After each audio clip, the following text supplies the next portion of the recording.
Hey guys, we're back in the workshop again today, and previously we talked about a whole bunch of new Edelbrock parts that have shown up in the workshop. Hey look, Brina's in the workshop as well. So we talked about those Edelbrock parts and what they were for, and they were for a future project which I talked about being a Valiant Ute. And a few people going, whoa, hello, where'd that come from? Well, for those of you who watched Scotty's Garage in the past, you know, that's kind of where all this, I guess, started on my own private channel years ago. There was a channel called Scotty's Garage, and basically I did bits and pieces on there, and one of those bits and pieces was this Valiant Ute, which was left to me by my father when he passed away. Unfortunately, cancer got him, which is a bit shit. But yeah, he left me this very cool 1968 Valiant Ute. Now, it is a bit dirty at the moment, but it actually is a pretty cool old girl. Now, he picked this up in Hervey Bay in Queensland, and if you know where Hervey Bay in Queensland is, very hot and humid. So why this isn't just a big pile of rust, I do not know, but it is pretty rust-free, this thing, straight, relatively, and rust-free, and Dad loved the thing, you know, like, I dug it too, I always liked this thing, but he was proud as punch when he bought this, because I was into Valiants, and then he bought this Valiant, and he loved this thing. He loved cruising around. It was just the slant 6, 3 on the tree manual. I think someone has changed the diff ratio at some stage, because the diff ratio doesn't kind of match up with the rest of the package. But yeah, so fast forward a bit, and if you go, I'll show you some of the stuff that we did through Scotty's Garage. But I put a 361 big block in it. Now you might go, why would you do that? Well, it kind of was there, and me and Dad always talked about putting a V8 in this car, and I managed to pick up this engine fairly cheap, and I put it in it. Obviously it's not in it now, as you can see, the thing is very high in the nose, so there's no engine in there, but I did clean up the engine bay, and you know, with the 361, it wasn't terrible, but very tight to change spark plugs and all that sort of stuff. It's just a nightmare to change spark plugs in, actually, to be honest. It really was terrible. So, and the other problem was that 361 had a real balance problem. It had a very big balance issue, and so it turned out to be not quite the bargain that I thought it was.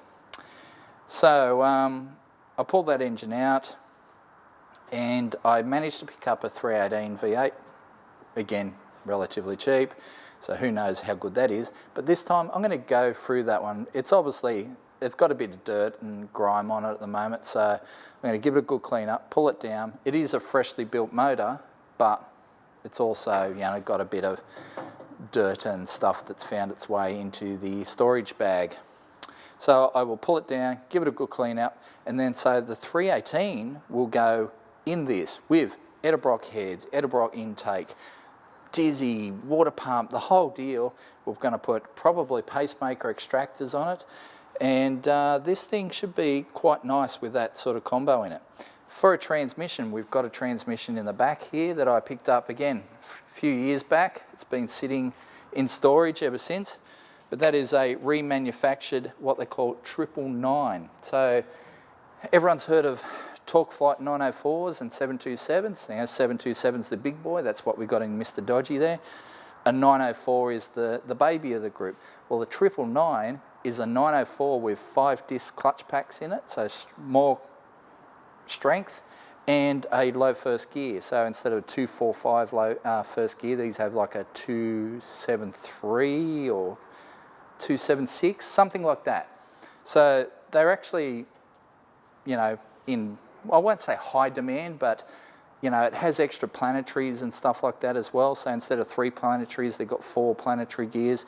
So they're a stronger box, and they had these in like Dodge Dakota pickups and things like that. So they are a pretty good box. They also have a lock-up converter function in these things. So there's actually a little switch down the back that when you apply power to, it locks up the converter. So good for fuel economy as well as, you know, handling a bit more power.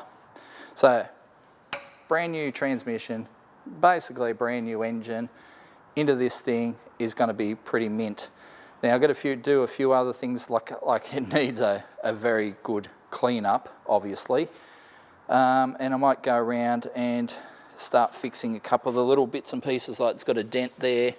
I'm not sure where it picked that up along the way, but a dent behind the door, we'll try and work that out, and a few other things. It's also got a crack in the chassis rail, so I have to repair that. Pretty common for these cars, because for those, especially from America, if you're looking at this thing going, hey, that looks kind of familiar, yeah, it will, because it is basically a 1968 Dodge Dart. Check it out, you know. So if you're familiar with A-body Chryslers and Dodge Darts and that sort of thing, this is basically a Dodge Dart pickup, something they never got in the States. We also have station wagons, which are very cool as well. So pickups and station wagons are things that the Americans never got in these A-body Mopars, and they are very cool. Now, because the A-body Mopar, in the States, it had the steering box on the other side. It was bolted to the K-frame, so it was all good. But when they moved it over the other side in Australia, they bolted the steering box up against the chassis rail, and so the chassis rail started flexing and they tended to crack. So it happens to a lot of them. So as you can see, I had a B&M shifter in there, a ratchet shifter, which was just easy to control the old transmission, but to be honest, it doesn't really suit this car. So I am going to put a column shift back in it. That's my plan anyway. Yeah, we'll ditch the old ratchet shifter and keep that for something else down the track. But she's a neat old girl, you know, just needs a bit of a birthday. You know, dash pad's a bit cracked, so we'll fix that up. A few other things. But yeah, with a fresh V8 and a new transmission, this will be sweet, and we'll make sure we road trip it somewhere. Have a blast, and you'll see all that on a future episode of Carnage.